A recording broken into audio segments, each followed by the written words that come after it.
자, 2월입니다. 2월에 신앙생활의 결기를 다시 한번 세울 수 있기를 바랍니다. 바르고 결단력 있는 행동, 또 바르고 결단력 있는 신앙생활, 게으르고 나태한 신앙생활로 돌아가지 않기를 축복합니다. 할렐루야. 왜 그러느냐? 제가 그 말씀을 드리려고 그러는 거예요. 신앙생활에는 원리가 있다. 원리. 신앙생활에 원리가 있어요. 그 중에 한 가지는 뭐냐면 잠언 3장 5절로부터 7절까지 있는 말씀이에요. 시작. 너는 마음을 다하여 여호와를 신뢰하고 내 명철을 의지하지 말라. 너는 범사의 그를 인정하라. 그리하면 내 길을 지도하시리라. 스스로 지혜롭게 여기지 말지어다. 여호와를 경외하며 악을 떠날지어다. 한마디로 이야기하면 하나님을 의지하고 내 자신을 의지하지 말라, 이런 말씀인데, 하나님을 의지한다라고 하는 말은 뭐냐? 하나님을 신뢰하는 거죠. 범사에 인정하는 거죠. 그리고 하나님을 두렵게 여겨야 합니다. 하나님은 절대로 만홀히 여김을 당하시는 분이 아니시다 하는 것을 우리가 알아야 돼요. 가끔 신앙생활하면서 이렇게 보면 하나님을 정말 만홀히 여기는 그런 분들도 참 많이 있구나, 그런 생각이 들고, 나를 의지하지 말라라고 하는 것은 내 명철을 의지하지 말라는 거예요. 나를 지나치게 스스로가 나를 지혜롭게 여기지 말라는 거예요. 그것이 바로 악이라는 거예요. 그래서 성경은 그 악에서 떠날지어다, 떠날지어다, 할렐루야, 그렇게 말씀하고 있어요. 자, 그 살아있는 예가 있죠. 저는 아브라함이라고 생각합니다. 우리가 아브라함 생각하면 아브라함은 막 그냥 순종의 대명사와 같은 사람 아니겠어요? 또 믿음의 대명사와 같은 이런 사람인데, 근데 사실 따지고 보면 그렇게 대단한 순종과 믿음을 가지고 있었느냐? 초기에는 그렇지 않습니다, 여러분. 처음에 하나님께서 명령하셨어요. 너는 내 본토 친척 아비의 집을 떠나 내가 내게 지시할 땅으로 가라. 그래가지고 자기의 삶의 모든 기반을 다 내려놓고 가나안을 향해서 떠나갑니다. 과연 오늘날 누가 그렇게 할 수 있겠어요? 여러분, 많은 사람들이 이건 하나님의 명령이니까, 하나님 말씀이니까 당신의 삶의 기반을 내려놔라, 그리고 거기서 떠나가라 그러면 거기서 떠나가는 게 아니라 교회를 떠나갈 거예요. 목사님 시험 들었습니다 그럴 거예요. 그러니까 이 사람의 믿음이 얼마만큼 대단한가 하는 건 알 수 있지만, 그럼에도 불구하고 나중에 하란에 도착해서 거기서 무려 5년 동안 호송세월을 하게 됩니다. 그래서 이 사람의 믿음이 때때로 보면 대단한 것처럼 보여지지만 그 초기의 모습을 보면 온전한 믿음이라고 보기가 어렵다. 연약하고 나약한 믿음의 소유자였다 하는 것을 우리가 알게 되죠. 그리고 또 나중에 가나안 땅에 들어가서, 이 가나안 땅에 들어가서 세겜에서 하나님 앞에 제사 드리고, 또 베델에 가서도 하나님 앞에 제사를 드립니다. 그래서 절대로 끊어지지 말아야 될 것은 뭐냐면 하나님과의 교제예요, 교제. 여러분, 예배 생활에서 승리하시기를 축복합니다. 그리고 하나님과의 교제가 늘 있으니까 하나님께서 나타나셔서 뭐라고 말씀하세요? 이 창세기 12장 7절 상반절에 보면 이렇게 말씀하세요. 시작. 여호와께서 아브라함에게 나타나 이르시되 내가 이 땅을 내 자손에게 주리라 하신지라. 저는 이때도 온전한 믿음은 아니라고 생각합니다. 아니라고 생각해요. 왜냐하면 하나님께서 이 말씀을요, 그 뒤에도 몇 번이나 계속해서 이 말씀을 하시고 있어요. 예를 들어서 제가 설명을 해보면, 그 아브라함의 목자하고 롯의 목자 사이에 갈등이 생겼잖아요. 하나님이 생육하고 번성하고 땅에 충만하라 이래가지고 갈등이 생기니까 아브라함이 그 문제를 어떻게 해결했냐면, 내가 좌하면 내가 우하고 내가 우하면 내가 좌하리라. 그랬더니 이 롯이 어디를 선택했냐면 누구나 보기에도 가장 좋은 요단강 동편에 있는 소돔 땅을 선택합니다. 삼촌한테 양보 좀 하지, 조카가 돼가지고. 아무튼 거기를 딱 선택하고 나니까 그냥 마음이, 자기가 양보하긴 했습니다만은 그래도 인간적으로 보면 마음이 허전하잖아요. 그렇게 서 있으니까 하나님이 나타나셔가지고 어깨를 툭툭 치면서, 야, 동서남북 사방을 좀 보라. 내가 이 땅을 내 자손에게 주리라. 그렇게 말씀하셨어요.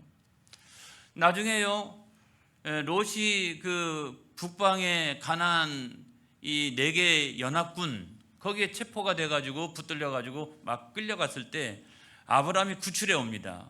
그랬더니 뭐 소돔왕도 나와서 영접하고 살렘왕도 나와서 영접하고 막 그렇게 했는데 하나님이 그날 밤에 나타나셔가지고 언약을 체결하세요.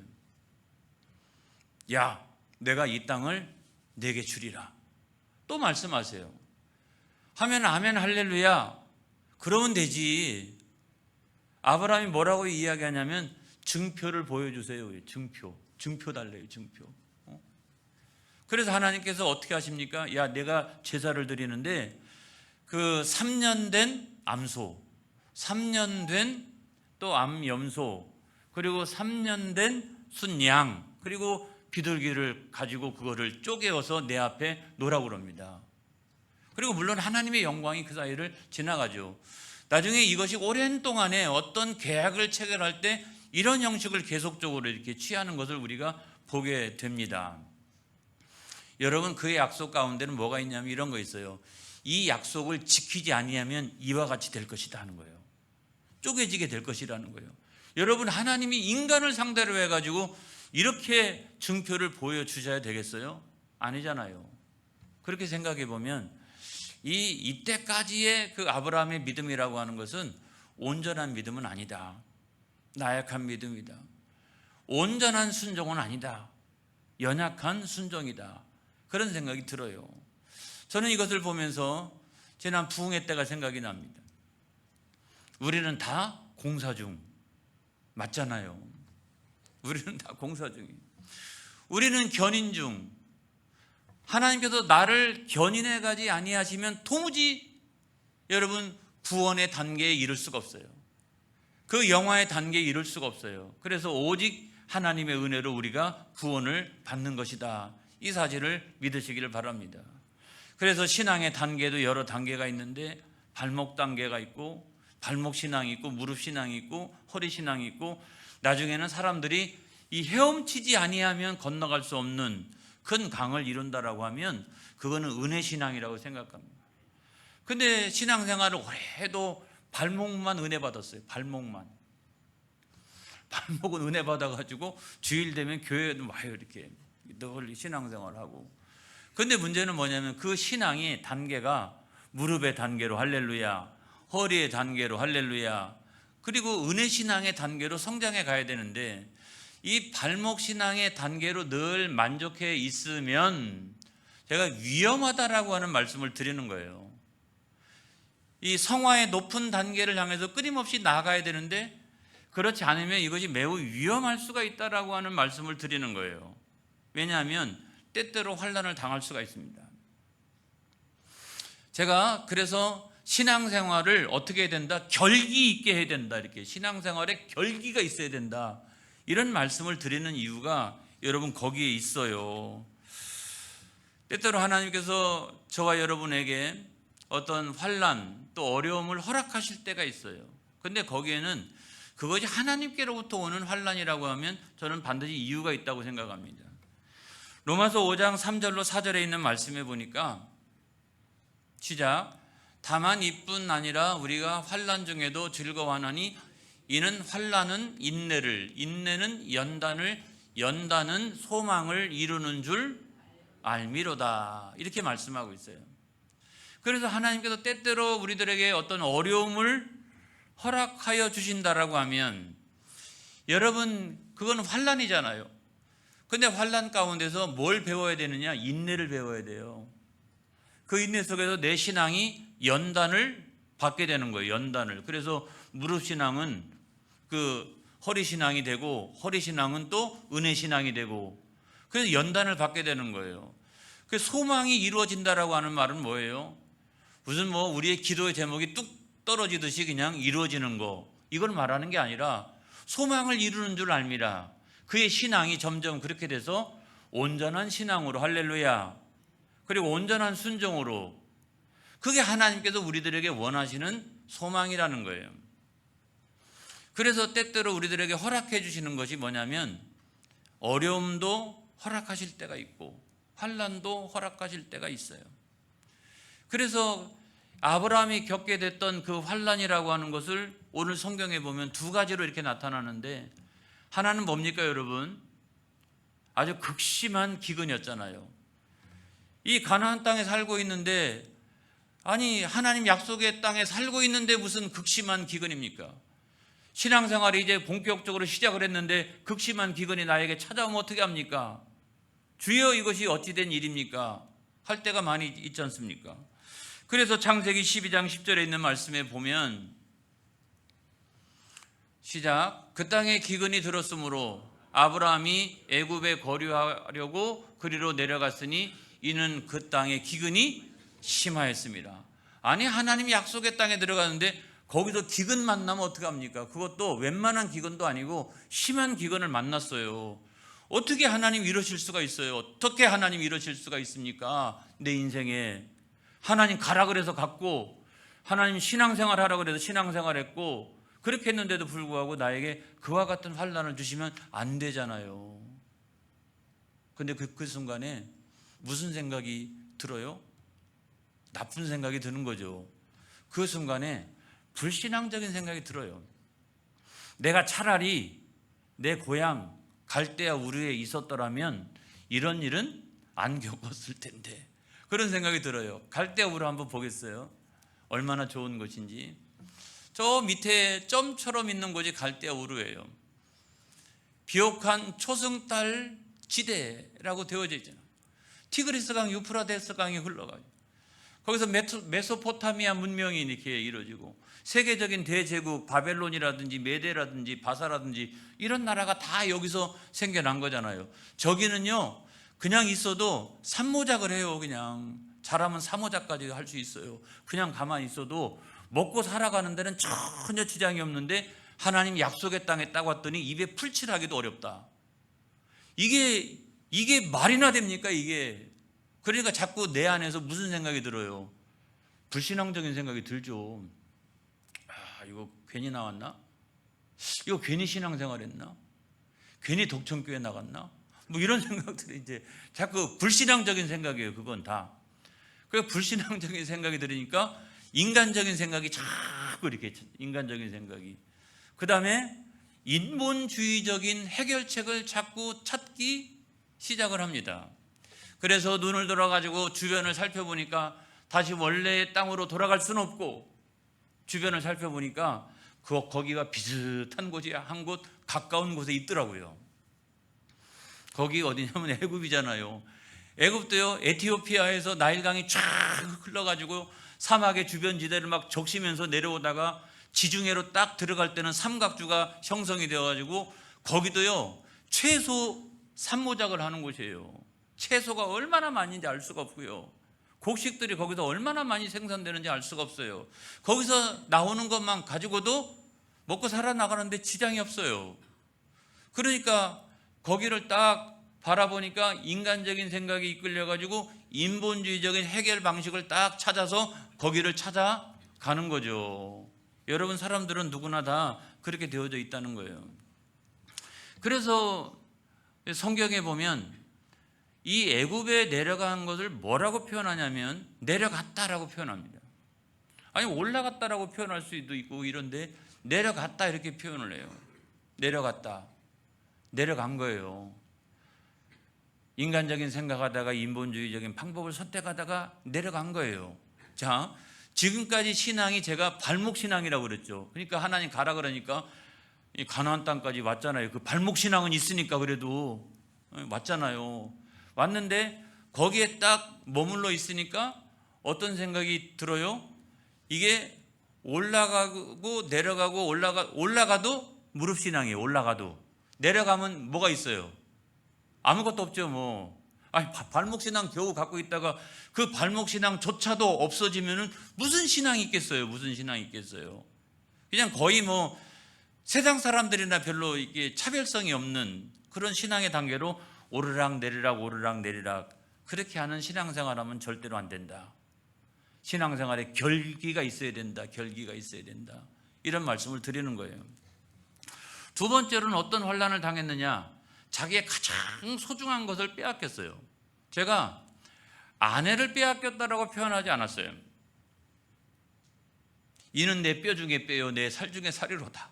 그렇게 이야기했으니까 아무튼 자기의 가장 소중한 것을 빼앗기게 됩니다, 여러분. 빼앗기게 됐는데 그 애굽에 내려가면서부터 이상하게 자기 마음속에 불안한 생각이 들어요.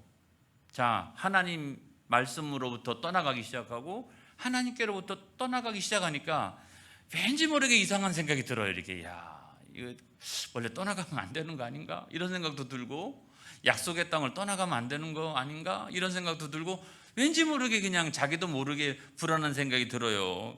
그래서 창세기 12장 11절로 13절에 있는 말씀에 보면 시작. 그가 애굽에 가까이 이르렀을 때 그의 아내 사라에게 말하되 내가 알기에 그대는 아리따운 여인이라. 애굽 사람이 그대를 볼 때에 이르기를 이는 그의 아내라 하여 나는 죽이고 그대는 살리리니 애굽 사람이 원하건대 그대는 나의 누이라 하라. 그러면 내가 그대로 말미암아 안전하고 내 목숨이 그대로 말미암아 보존되리라 하니라. 여러분 내려가면서 불안한 마음이 생기는 거예요. 야, 우리 아내가 너무 이쁘니까 우리 아내 때문에 내가 목숨을 잃을 수도 있겠다. 거기는 세상 한복판 아니겠어요? 거기는 정욕이 난무하고 또 육신의 정욕이 판을 치는 그런 세상의 한복판에 저렇게 아리따운 여인을 데리고서 내가 내려가면 우리 아내 때문에 내가 죽을 수도 있겠다. 여러분, 아내 때문에 죽을 수 있을 정도의 미모는 도무지 저는 상상이 별로 안 가요. 이제. 야, 아내 때문에 죽을 수도 있구나 이거. 응? 아내 때문에 죽을 수도 있어요. 그래가지고 제가 얼마나 이쁜지를 있는 자료 없는 자료를 총동원해가지고 찾아봤어요. 도무지 어느 정도 이쁜가.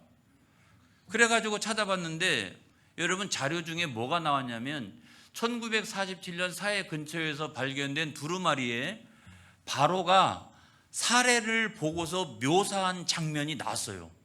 할렐루야. 우리 다 같이 한번 읽어보겠어요. 이거 굉장히 기분 나빠요. 자, 시작. 그녀의 머리털은 매우 곱고 아름다웠으며 그녀의 눈과 코는 사람을 유쾌하게 할 정도로 맑고 잘생겼으며 그녀의 얼굴은 전체가 환히 빛났다.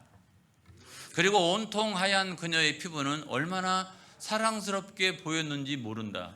그녀의 팔은 보기에 매우 아름다웠고 그녀의 손은 완벽했다. 그녀의 손바닥은 매끈했으며 손가락은 모두가 길고 세련되었다. 그녀의 다리는 너무도 아름다웠고 그녀의 넓적 다리는 흠이 전혀 없었다. 결혼식을 올리는 신부들이 아무리 아름답다고 할지라도 그녀와 견줄 수 없었다. 그녀는 다른 모든 여성들보다 사랑스럽고 그녀의 아름다움은 다른 모든 아름다움보다 빼어난 것이었다. 그리고 그녀의 아름다움에는 탁월한 지혜가 겸비되어 있었다. 가로 열고 닫고 바로가 볼 때에 그렇게 보였다는 거예요. 굉장히 기분 나쁘더라고요. 남자가 생각할 때도 기분 나쁜데 여러분들은 얼마나 기분이 나쁘겠어요? 기분 나빠요. 그러면서 드는 생각이 뭐예요? 야, 죽을 수도 있겠구나. 이 정도라면 죽을 수도 있겠구나. 그런 생각이 들었어요. 여러분, 여기에서 이 불안은 사실이 되어집니다. 애굽에 들어갔어요. 그 불안한 마음을 이제 가지고 있었잖아요. 그런데 그것이 사실이 됐고 자기의 사랑하는 아내를 바로한테 빼앗기고 바로가 주는 재물을 얻게 됩니다. 그러니까 어떻게 보면 자기만 살고 부자가 된 거죠. 여러분 어떻게 하는 게 좋겠어요? 이런 상황이라면 나만 살고 부자가 되는 게 좋겠어요? 아내를 지키다가 순교하는 게 좋겠어요? 여러분 결정해 주세요. 여기서 자, 지금부터 결정하겠습니다. 예? 부자가 되는 게 주여. 자, 1번은 뭐냐면 나만 살고 부자가 되는 것이고, 2번은 뭐냐면 아내를 지키려다가 순교하는 거예요. 뭐가 좋겠습니까? 이파리 권사님, 뭐가 좋겠어요? 그래도 죽는 것보다는 사는 게 낫다? 이런 거예요. 우리 교회는 결정하도록 하겠습니다. 우리 교회는 어떻게 결정하느냐? 아내를 지키다가 순교하는 걸로. 아무튼 근데 여러분 여기서 중요한 것이 있어요. 여기서 타협했다는 거예요. 여기서 타협했다는 것이 중요한 거예요. 여기서 결국 그는 어떻게 그 선택을 하느냐? 자기만 살고, 사실은 자기 아내는 죽은 거나 마찬가지죠. 바로한테 후궁이 얼마나 많겠어요. 죽은 거나 마찬가지, 비참한 인생이 되는 거 아니겠어요? 그런데 이제 아무튼 자기만 살고 부자가 되는 길을 선택한 거죠. 이건 타협한 거거든요. 세상에 내려가서 타협한 거거든요. 만약에 그에게 온전한 신앙이 있고 온전한 믿음이 있었더라면 어떻게 되었을까? 라고 생각하면 저는 첫 번째로는 가나안 땅을 떠나지 않았다라고 생각합니다. 가나안 땅, 거기는 약속의 땅이니까. 거기 하나님의 약속이 있는 땅이잖아요. 거기는 구원과 영생과 천국이 약속되어져 있는 영적 가나안 아닙니까? 거기를 떠나지는 않았을 거라고 생각해요. 그런데 거기에서 살더라도 세상에서는 환난은 있는 거다, 어려움은 있는 거다. 그럼 어려움이 있으면 어떻게 했을까요? 저는 기도했을 거라고 생각합니다. 하나님께서 물리쳐 주셨을 거라고 생각을 합니다. 왜냐하면 아브라함의 자손들이 별과 같이 그렇게 많아지려면 여러분 잘 돼야 되는 거예요. 이 기근을 능히 물리칠 수가 있는 거예요. 그리고 가장 소중한 것을, 자기 아내를 빼앗기지 않았을 것이다. 그런데 여러분, 나약한 믿음, 연약한 순종, 늘 여기를 올라갔다 겨우 올라가도 무릎 신앙 정도 올라갔다가 내려가면 아예 꽝, 아무것도 없고, 이래가지고 이런 정도 신앙을 겨우겨우 그냥 이렇게 유지하면서 신앙의 결기도 없이 그렇게 신앙생활을 하게 되면 거의 대부분, 제가 목회 상담학 적으로 생각을 해보면 교인들의 상당수는요 인본주의적인 선택을 합니다. 어느 날 안 보여요, 이렇게 그 교인이. 그러다가 돌아오는 경우도 있으면 할렐루야, 너무 감사한 일이지만 그냥 아예 그냥 세상으로 떠나가는 경우도 많이 있죠. 하나님께서 자기 백성이라고 택하시지 않을 수도 있겠다라고 생각이 들어요. 택하신 자는 반드시 돌아옵니다. 할렐루야. 하나님 택하신 자는 반드시 돌아오도록 그와 같이 되어져 있다는 거예요. 그런데 대부분의 경우 그런 신앙을 유지하고 있으면 이게 인본주의적인 해결책과 선택을 반드시 하게 되더라. 제가 이렇게 쭉 살펴보니까 하면은 반드시 어떻게 됩니까? 가나안을 떠나게 돼요. 그리고 별로 고민도 안 해. 애굽으로 그냥 가. 애굽으로 그냥 가요. 그리고 애굽에 가가지고 기도합니까? 기도를 안 합니다. 그리고 자기의 가장 소중한 거 빼앗깁니다. 구원과 영생과 천국보다 귀한 것이 어디 있겠어요? 그거를 다 빼앗겨버리는 그런 인생을 살아가게 된다는 거예요. 그래서 저는 타협하지 마라. 타협하지 마라. 신앙생활에 결기를 세워라. 이렇게 결기를 세워라. 그런 말씀을 드리는 거예요. 작년에도 올해도 그 전년도에도 늘 그와 같이 했다라고 하면 올해는 하나님 아버지 내가 결기를 세우고 신앙생활을 하게 하여 주시옵소서. 여러분 그런 마음을 우리가 가지고 신앙생활을 하고, 이제 고작 한 달 지났어요. 새해가 된지. 이 2월 달에는 결기가 아주 이렇게 빳빳하게 이렇게 서 있어야 된다. 이런 말씀을 드리는 거예요. 사랑하는 성도 여러분, 1967년인가 6.1 전쟁이 있었어요. 이스라엘이라고 하는 조그만 나라하고 아랍 전체가 싸웠던 이 6.1 전쟁. 여기서 당연히 이스라엘이 지죠. 어떻게 이깁니까? 군사력의 열세. 못 이겨요. 그런데도 불구하고 단 6일 만에 이스라엘이 이겼어요. 단 6일 만에. 백인이라고 하는 그 수상에게 미국의 기자가 승리의 비결을 이야기했습니다. 그랬더니 그 수상이 뭐라고 얘기하냐면 이렇게 이야기했어요. 나는 절대로 명령하지 않는 게 있습니다. 앞으로 가라. 이거 명령하지 않는다. 나를 따르라. 이렇게 명령한다는 거예요. 그렇기 때문에 지금도 보세요. 하마스하고 거의 지금 이제 저 전쟁이 마무리되어지는 상황 가운데 있잖아요. 지도자들이 다 책임지잖아요. 군복 딱 벗고 전쟁에서 승리하고 난 다음에도 군복을 벗어요. 왜? 내가 그때 침공을 막아내지 못했다라고 하는 이유로. 그렇게 책임감이 있는 거예요. 지도자로서의 책임감. 이런 것들을 갖는 거예요. 그것처럼 여러분 이제 올 한 해가 시작되었는데 가정에서나 교회 안에서나 나를 따르라. 이런 신앙생활을 하시기 바랍니다. 당신들 먼저 가시오. 나는 뒤에 있겠소. 여러분 이런 신앙생활이 되지 않기를 주의 이름으로 축복합니다. 기도하겠습니다.